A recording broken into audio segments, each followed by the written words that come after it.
Hello everyone, welcome to JRF coaching वाला। तो कैसे हैं आप सब? बढ़िया। चलिए सर, तो क्लास शुरू करते हैं, क्लास की ओर ले चलते हैं आपको और देखते हैं कि आज क्या पढ़ाई होगा। सर, कल तक मैंने क्या पढ़ाया, आज क्या पढ़ाई होगा, सारी डिटेल इंफॉर्मेशन मिलेगी अभी। तो चलते हैं क्लास में। हाँ, तो देखते हैं कल तक हमने पढ़ा था। एक बार मैं स्क्रॉल कर दूं ऊपर, देखिए कल ये सारी चीजें हम लोग कवर कर चुके हैं, ऑलमोस्ट सारी चीजें। आज हम पढ़ेंगे unit number third, unit number 7 का चैप्टर थर्ड पढ़ेंगे, रिजर्व बैंक ऑफ इंडिया। इसके बारे में पढ़ेंगे। टाइप्स ऑफ बैंक पढ़े थे, टाइप्स ऑफ बैंक में हम लोग ये देखे कि लास्ट में सेंट्रल बैंक को हमने छोड़ दिया था। सेंट्रल बैंक को इस वीडियो में कवर किया जा रहा है क्योंकि आज पढ़ेंगे आरबीआई। आरबीआई ही तो है सेंट्रल बैंक सर।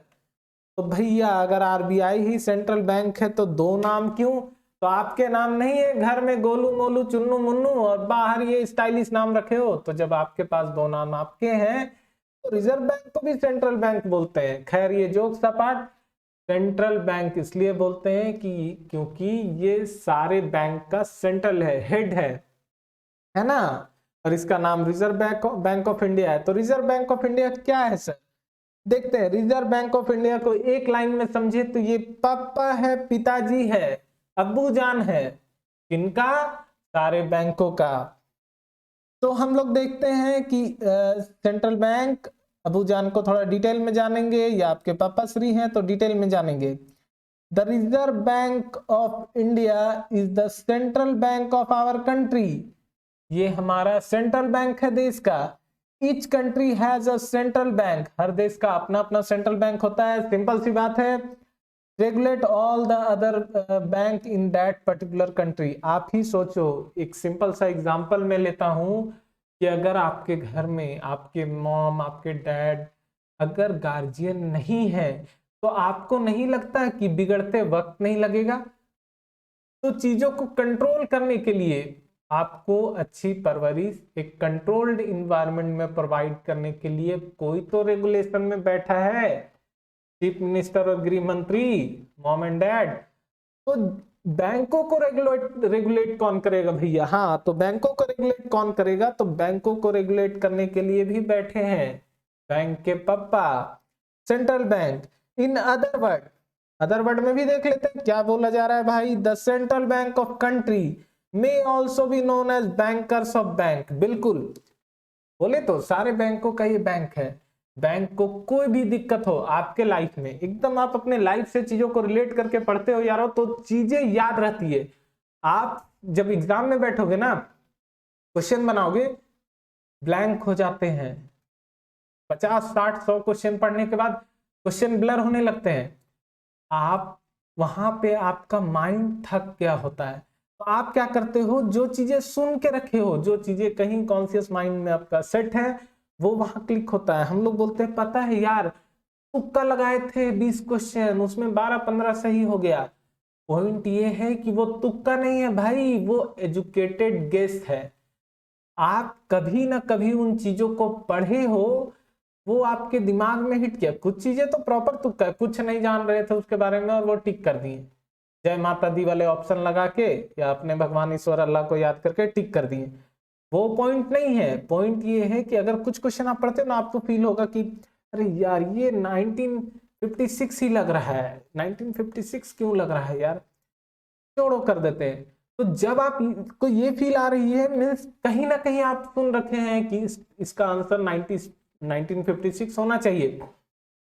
तो समझो चीजों को। तो सेंट्रल बैंक, क्वेश्चन पे हम चले गए थे, वापस आते हैं अपने मुद्दे पे। सेंट्रल बैंक क्या है? कंट्री का बैंकर्स ऑफ बैंक है।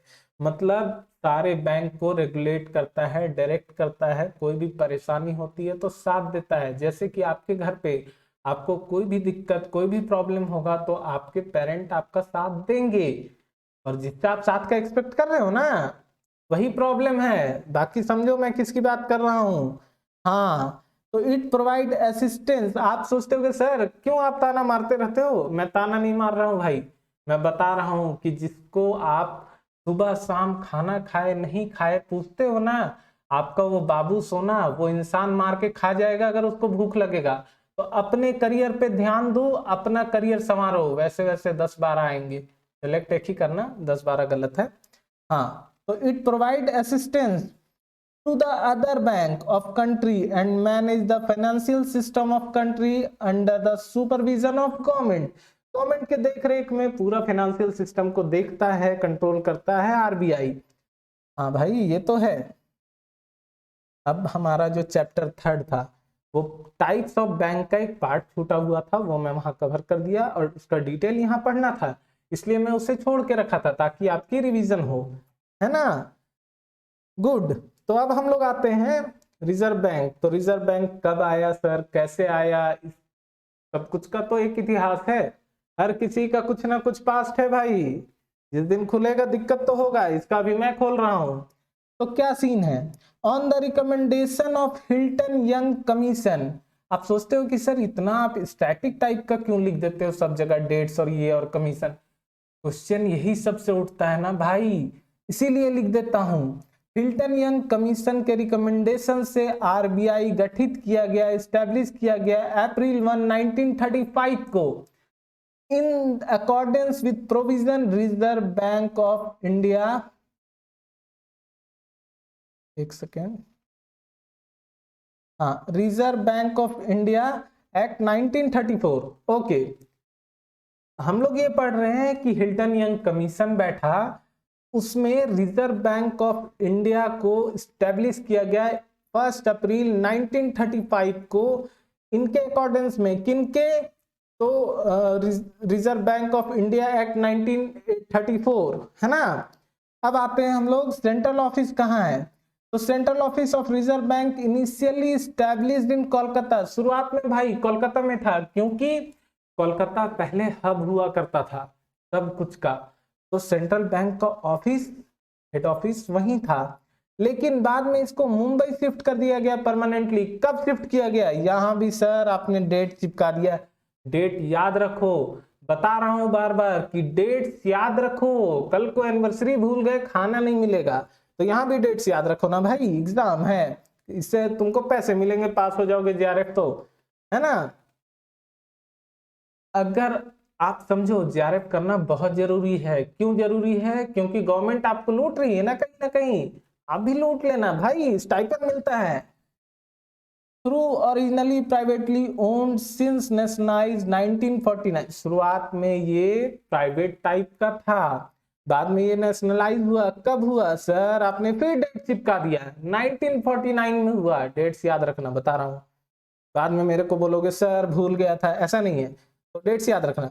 The reserve bank is fully owned by government of India. अब रिजर्व बैंक पूरी तरह से गवर्नमेंट ऑफ इंडिया के कंट्रोल में है। कहते हैं ना आपके पापा भी किसी के कंट्रोल में रहते हैं, समझ जाओ, मैं दादाजी की बात कर रहा हूँ, हर बात पे गलत मत समझा करो, है ना। मैनेजमेंट एंड कंट्रोल, इसका देख रेख कैसे, ये चलता कैसे है, इसका हाथ पैर क्या है ना। तो इसके हाथ पैर कौन है, इसका दिमाग कौन है, चल कैसे रहा है, ये भी पढ़ लेते हैं। RBI is govern and control under central board of director consisting 20 member. Central board of director में 20 मेंबर हैं, वो कंट्रोल करते हैं पूरे आरबीआई का, मतलब रूल रेगुलेशन ये सब देखते हैं, बाकी तो बहुत ही स्टाफ्स हैं, है ना। ये 20 में कौन कौन है भाई साहब, एक है गवर्नर साहब, है ना, दूसरा है डिप्टी गवर्नर। डिप्टी गवर्नर कितने रहते हैं भाई साहब, तो डिप्टी गवर्नर है 4, गवर्नर 1, 4 डिप्टी गवर्नर और 16 एग्जीक्यूटिव ऑफिसर, ठीक है, एग्जीक्यूटिव डायरेक्टर, जिसमें हम लोग देखते हैं कि 14, हाँ सर 14 आपको मिलेंगे, 14 एग्जीक्यूटिव डायरेक्टर और 2 ऑफिसर, ठीक है। 14 एग्जीक्यूटिव डायरेक्टर और 2 ऑफिसर रहते हैं, टोटल 16 हो गए एग्जीक्यूटिव डायरेक्टर में, है ना। तो अब हम लोग समझते हैं कि आफ्टर ऑल काम क्या है आरबीआई का। तो काम बहुत सारे हैं, लेकिन मैं शॉर्ट एंड सिंपल पढ़ाने में बिलीव करता हूं। मार्क्स स्कोरिंग, कॉम्पिटिटिव एग्जाम में मार्क्स स्कोरिंग कैसे हो वैसा मैं पढ़ाना चाहता हूं भाई। बहुत कहानी बताना मुझे नहीं पसंद, और ना मैं ही कभी उतना डिटेल कहानी पढ़ा हूं। मैं खुद शॉर्ट एंड सिंपल पढ़ता हूं, ऑन द पॉइंट। अगर आप ये सोचते हो ना कि सर नॉलेज के लिए पढ़ेंगे, 3 इडियट में तो बताया था आमिर खान ने, सर मार्क्स ले आइए, जिनके पास सर्टिफिकेट है उनको नॉलेज कोई नहीं पूछता। बहुत कम ऐसे लोग हैं जो अच्छे सर्टिफिकेट, अगर कोई गवर्नमेंट का एग्जाम किसी से क्रैक हो गया, कोई कम मेहनत कर रहा था तो क्रैक हो गया, बाय लक क्रैक हुआ, बाय हुक बाय क्रुक, जैसे वो एग्जाम क्रैक कर लिया बंदा। एक बंदा बहुत मेहनती है, बहुत दिमाग है, उसका एग्जाम नहीं निकला, वो फिलहाल बेरोजगार अगर है, तो आप सोचो कि जमाना किसको रिस्पेक्ट करेगा। अगर आप कामयाब नहीं होते हो भाई साहब, दुनियादारी छोड़ो, आपके घर में लोग आपको बाइफरकेट कर देंगे आपके भाई बहन से। कम कामयाब होने पर जब माँ बाप आप में बाइफरकेशन ला देंगे, तो जमाने से क्या एक्सपेक्ट करते हो? आप ही समझो ना, आप ही का कोई दोस्त यार है जो कामयाब ज्यादा है, आप सोचते हो यार उसका टाइम इम्पोर्टेंट है, वो 10 मिनट के लिए आ रहा है, इनफ है, उसको उतना ही मुलाकात होगा। कोई कम काम में आ रहा है यार, तुमको जब बुलाएंगे तब आएगा। जब अपना सगा फ्रेंड, अपने फैमिली मेंबर आपको बाइफरकेट करते हैं आपके सक्सेस और अनसक्सेसफुल होने से, तो जमाना करेगा ना। तो पॉइंट ये इसलिए आया कि मैं आपको पढ़ा रहा था ये कि सक्सेसफुल होना है। आप सोच रहे होगे कि मैं डिटेल क्यों नहीं लिखता हूँ, डिटेल इसलिए नहीं लिखता हूँ कि टू दी पॉइंट पढ़ाता हूँ। मेरा मानना है एग्जाम क्रैक हो जाए, जॉब ले लो, ये जरूरी है। अगर आपको बिजनेस करना है, आप बिजनेसमैन बनना चाहते हो, बिजनेस वुमेन बनना चाहते हो, वो भी करो, पॉइंट वो नहीं है। पॉइंट ये है कि मैं नॉलेज के पीछे भागना प्रेफर करता हूँ, बट अगर वक्त कम है और आपको नॉलेज लेने में टाइम ज़्यादा चला जाएगा, एग्जाम छूट जाएगा, तो बेटर है कि नॉलेज के पीछे भागने से बेटर है मार्क्स के पीछे भागो और मार्क्स उठा लो। अगर आप एग्जाम क्रैक कर लोगे तो फर्क नहीं पड़ता है कि आप कितना नॉलेजेबल हो, है ना। तो issue of currency short and simple पढ़ना है, टू दी पॉइंट पढ़ना है। Issue of currency, issue of currency क्या है sir? Sir issue of currency means कि आप आरबीआई के पास अथॉरिटी है, वो जितना पैसा चाहे छाप सकता है। अब आप सोचोगे कि सर क्यों नहीं बहुत सारा पैसा छाप के गरीबी दूर कर देता है? बहुत सारे टर्म कंडीशन हैं, बहुत सारी पॉलिसीज हैं।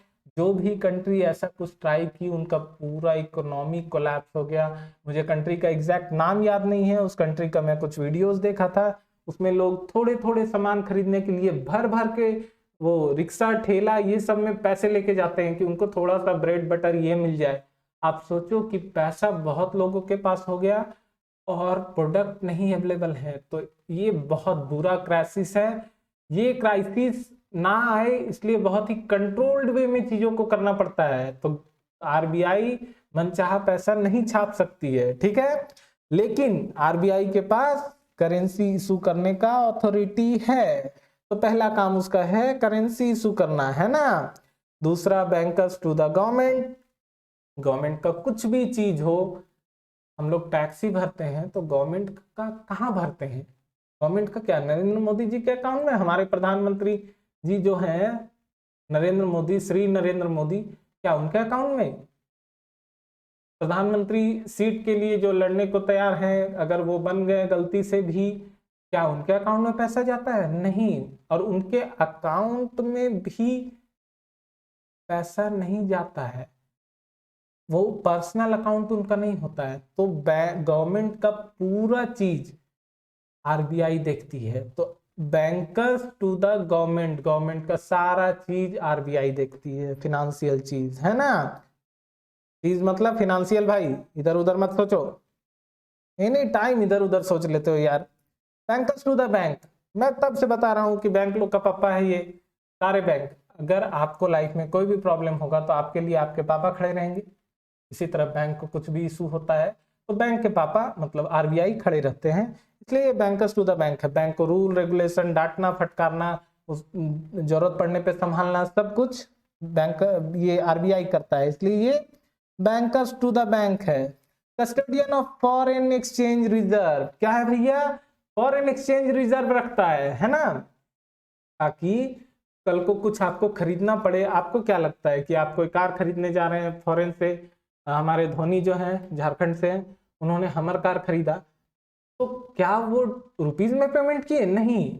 जब चीजें इंपोर्ट होती है तो हम जाके आरबीआई को बोलते हैं कि मुझे, हालांकि डायरेक्ट आरबीआई को नहीं बोलते हैं, समझने के पॉइंट ऑफ व्यू से बता रहा हूं मैं कि आप क्या करोगे, आप जाओगे, आप बोलोगे कि भैया मुझे वो कार चाहिए था, आप जो हिसाब से डॉलर से करेंसी इंडियन रुपी का चेंज हो रहा है वैसे चेंज करके मैं इतना पैसा लाया हूं, मुझे डॉलर दे दो, मुझे सामने वाले को डॉलर पेमेंट करना है, तभी वो मुझे कार देगा। तो ये एक्सचेंज आप कर पाए क्योंकि आरबीआई रिजर्व रखता है स्टॉक को, है ना, फॉरेन एक्सचेंज को स्टॉक में रखता है।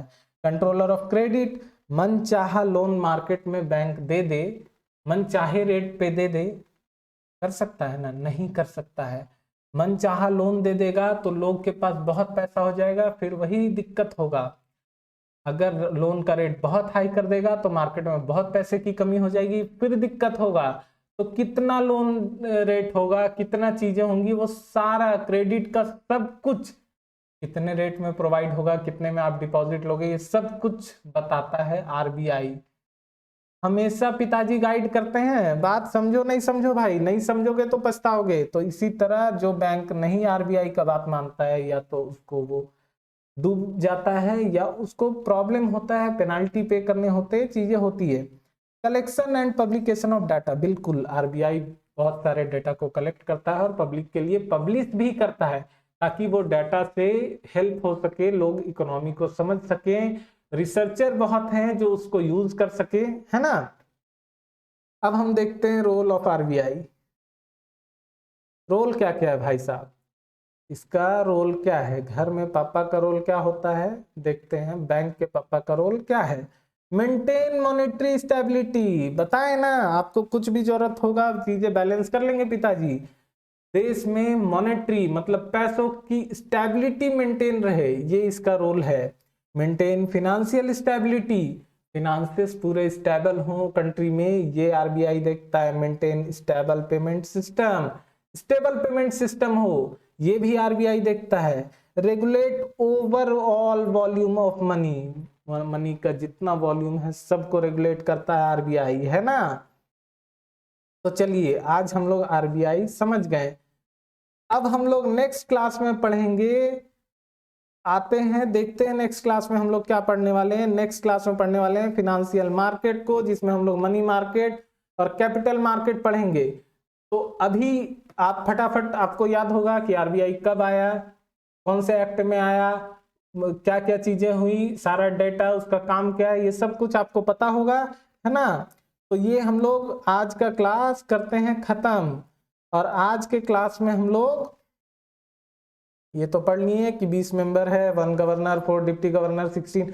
अगर क्वेश्चन पूछा सॉरी क्वेश्चन अगर पूछा कि कितने डिप्टी गवर्नर हैं आरबीआई में, तो 4 हैं, इतना सिंपल नहीं पूछेगा, पर चीजें याद रखनी है ना। तो आज का क्लास यहीं खत्म करते हैं, कल हम लोग मिलेंगे नए क्लास में जिसमें हम लोग फिनेंशियल मार्केट को पढ़ेंगे। तो मिलते हैं दोस्तों। ये जो भी आपको इस YouTube चैनल में प्रॉब्लम आता है, वीडियो से रिलेटेड वीडियो आप तक नहीं पहुंच रही है, तो आप मुझे बताएं, इंस्टा पे डीएम करें। कोई अगर ऑडियो वीडियो या कंटेंट में कुछ इशू फील हो, कुछ चीजें रह गई हो, क्योंकि गलतियां इंसान से होती है, तो कुछ अगर रह गई हो तो आप मुझे व्हाट्सएप, इंस्टा, टेलीग्राम कहीं भी बता सकते हो, मैं उसे करेक्ट करूंगा नेक्स्ट वीडियो में। हाँ, तो हम लोग मिलेंगे फिर नेक्स्ट वीडियो में कल आपको इसी के अगले पार्ट के साथ। तो आप बने रहें और पूरा पार्ट देखें ताकि आप रिलेट करके समझ सके। तो मिलते हैं नेक्स्ट क्लास में फिर इसी जोश और जुनून के साथ। तो जय हिंद दोस्तों।